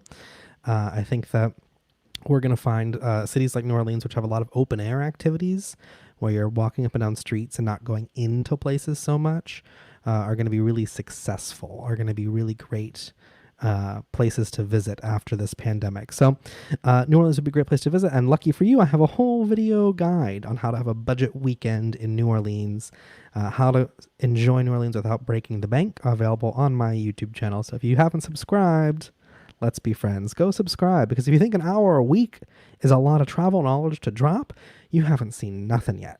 I've got hundreds of videos on my YouTube channel talking all about travel and different locations you can go to and different city guides. I have a whole playlist of USA city guides. So if you're not sold on these road trips and you just want to find a fun city to visit, you can do that by checking out that USA city guide playlist. Another great road trip to take. Now we're talking classics. We're talking the old classics. Here we go. We hit Route 66, and we're going to hit some other old classics. Mark says, small country restaurants off the beaten path are made. Yes, small country restaurants are where it's at, because those are the places where you get true Southern cooking from like the grandmas who've been doing it forever, and they can make you some country fried steak that will blow a Cracker Barrel or any other chain restaurant out of the water. Best breakfast meal for me, my favorite breakfast meal at these mom and pop restaurants, is biscuits and gravy. I know, can you tell? I'm getting fatter just saying it, I think. It's delicious. I love biscuits and gravy. It's my favorite breakfast meal. And these are the kind of road trips where you're going to get to indulge in a lot of those things. You're going to get to find a lot of those fun, interesting meals, the mom and pop shops, the small cafes along the interstate or along a dirt road. These are the places where you're going to have great food, but you're also going to have great experiences. You're going to get to talk to some of these people, get to know their story. You'd be surprised if you sit down at some of these diners along some of these old road trip routes. Some of these people have had diners in the family for 20 years and are struggling, but they pass it down and keep it going because it's a beautiful tradition to have. So this next road trip is how I think most of us feel in the pandemic. So maybe you don't want to take it right after the quarantine starts to lift. Maybe you want to wait a little bit. It's called The Loneliest Road. The Loneliest Road. Isn't that a song? The road I walk, a lonely road. I don't know. I'm sure it's a song. It's old Route 50. So a little bit before 66, we had Route 50, 50, the old classic. This is more of something for out west. So maybe once you've done your Mississippi road trip, down through Vicksburg, down to New Orleans, maybe you started in Memphis and did that. And, a few months later, you're looking for another road trip to take. This is your big road trip. This is going to be your big vacation. This route follows the old Pony Express route. Like the British are coming, not that kind of pony. Like after that, we had a mail service and they weren't like riding horses, but it was like not a mail service. It was the Pony Express. Anyway, it's a historic route. And this route is going to throw you into some incredible dusty old towns, just like Mark talked about. This road trip is going to give you some of those great, dusty, beautiful, kind of off the beaten path feel. Small towns, small restaurants, small cafes, small motels. This is where you're going to find some of those really interesting stories. You're going to meet people in the United States who you feel like it's a whole new country. It's a dusty trip, so make sure your car is ready for that. You might want four-wheel drive. You maybe don't need four-wheel drive. I think it's pretty well graveled or paved or graveled in places, but you want to make sure you're ready for this dusty trip. Some highlights along this trip, along Route 50, the loneliest road, would be the Black Canyon National Park. Beautiful place to stop. Beautiful place to see. It feels a little bit like Mars, I think. It's like Arches National Park kind of vibe. If you've been to Utah and been to Arches, it's kind of a similar vibe, different scenery, but it feels very like otherworldly. Stokes Castle is great. I could do a whole episode probably on Stokes Castle. Some travel destinations just have a way of becoming folklore. Murder houses are popular and things like this, but there's a lot of places where just wealthy people with a lot of money just build something that they think is interesting, and then it becomes like a historic attraction. Stokes Castle is great. It's in Nevada, so this is kind of on your trip out west as you're going through the dunes and through the sand. It's a old, see if I can say all the history to this right. It's an old railroad, like wealthy railroad magnate, I guess. I don't know what you call wealthy people, railroad superstars, like Britney Spears of the railroad. It's Britney Spears, the railroad built this. It's a giant stone castle. It was built in 1897, and it was supposed to be modeled after like some buildings in Italy. It doesn't really read as Italian. It reads more as like kind of fun Santa Fe-esque summer home, but great place to stop. And you can kind of visit. The people actually used to live there. In, I want to say 1898, they sold everything and left. So it's kind of like a fun abandoned place that's been brought back. It was in the 50s with kind of the popularity of the road trips. It got listed on the National Register of Historic Places and it kind of became a place you could actually visit. Totally worth stopping to see. Kimberly says, what is my favorite road trip to take in the States? The Blue Ridge Parkway I'm a big fan of. I love the Blue Ridge Parkway when it comes to road trips in the US.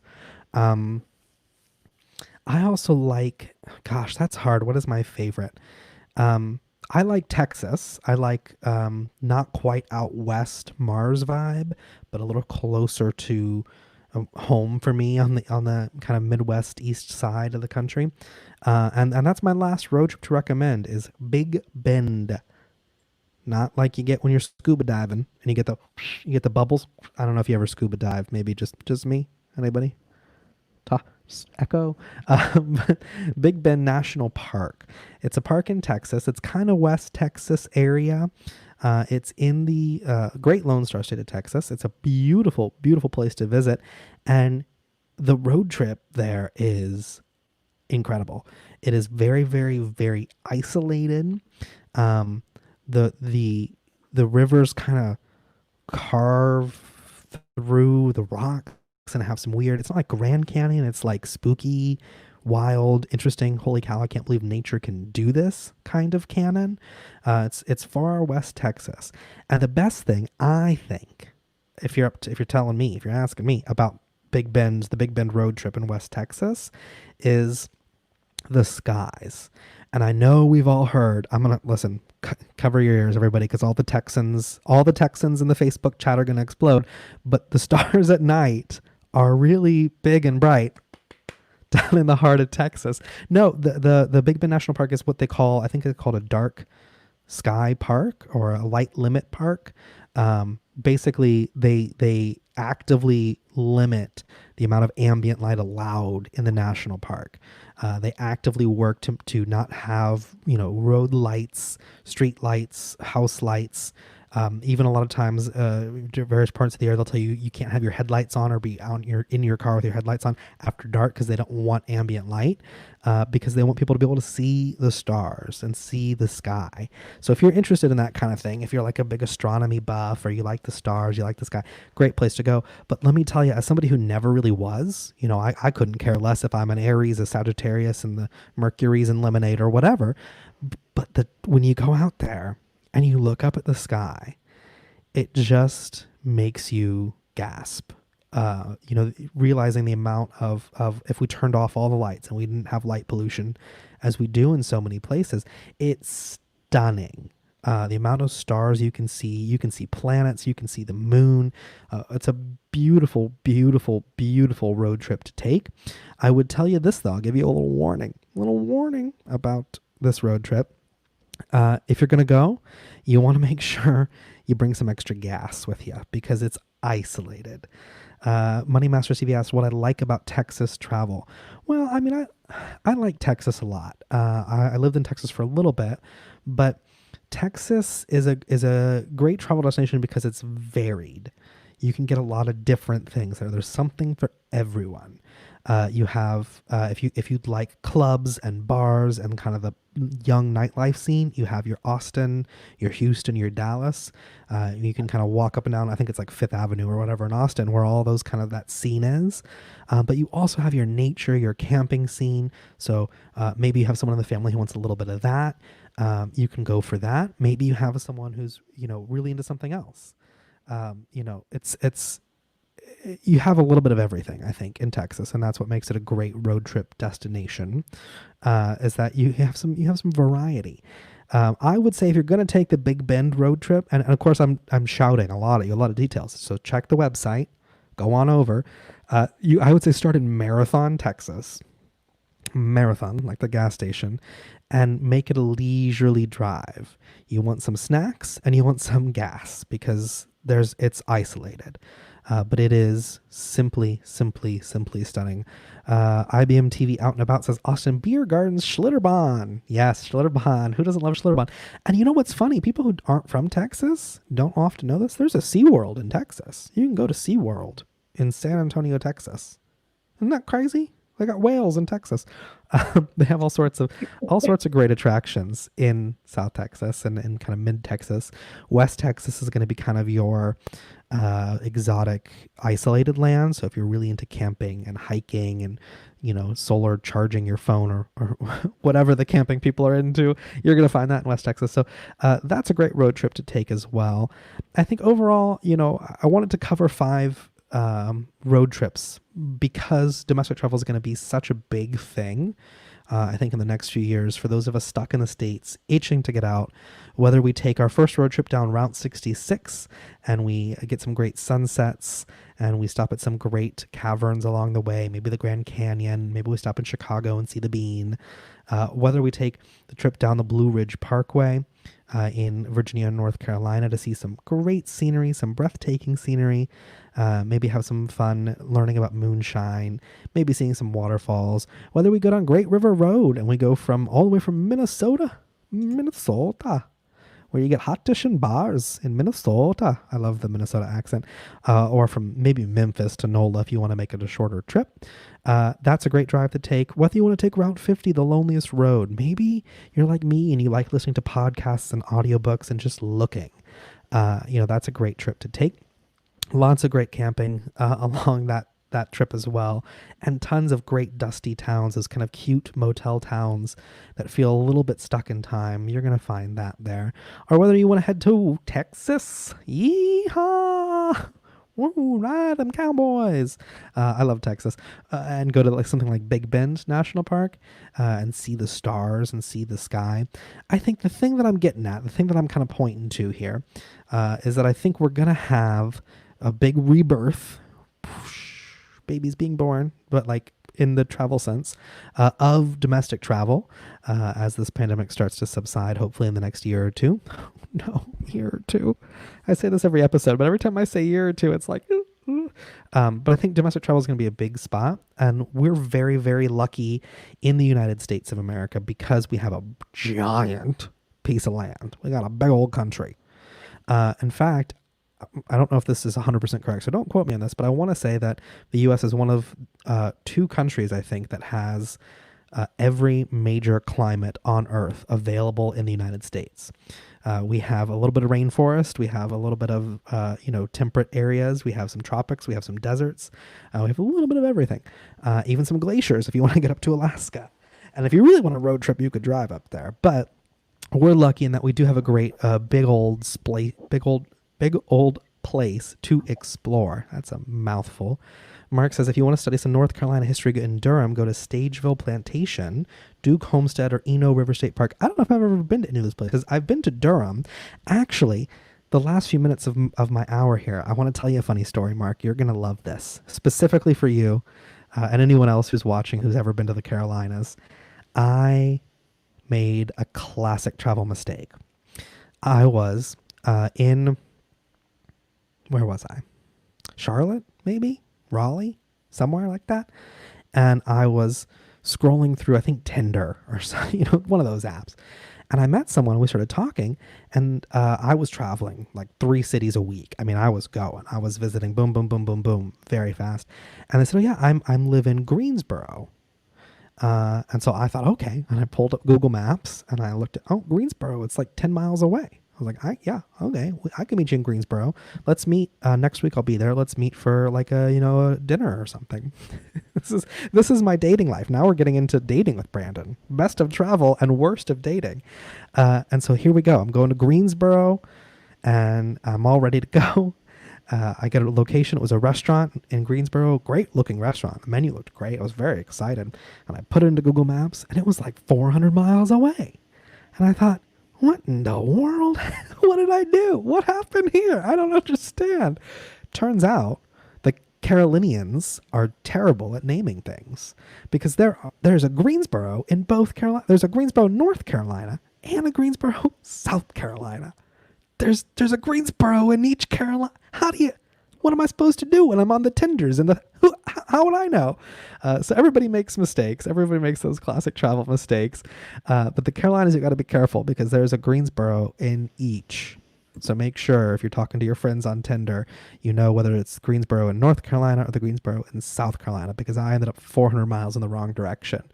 That's why you use things like my website or like Road Trippers or, some of these other services to make sure you plan your route well and make sure you know where you're going. But yeah, if you're curious, if you want some more information, you can visit my website, thebrandonscott.com. You can also subscribe to my YouTube channel, full name, Brandon Scott Stewart. Search it on YouTube. I'll pop right up. Or you can go to my website and click the little link. and you can find lots of great travel material and some more details about these road trips, because that's where it's going to be at. Everybody get your show tunes and your karaoke and your Lady Gaga and your podcasts ready to go, because when the pandemic lifts, we're going to see a lot of road trips, a lot of domestic travel. Mark says, any tricks for folks and gas? Wow. Stop eating Taco Bell. No, I'm just kidding. Some of these road trips I mentioned, I only have like 60 seconds left, so I'll try to answer it quick for you, Mr. Mark. But some of these road trips I think you're going to find, I've specifically recommended to take extra gas, especially if you're going to do like Big Bend or the loneliest road. You want to take like a couple 5-gallon jugs of gas, just throw them in your trunk, just have them with you, because you're going to need them. I think the other thing when it comes to staying fueled up, both with snacks and with gas, is to just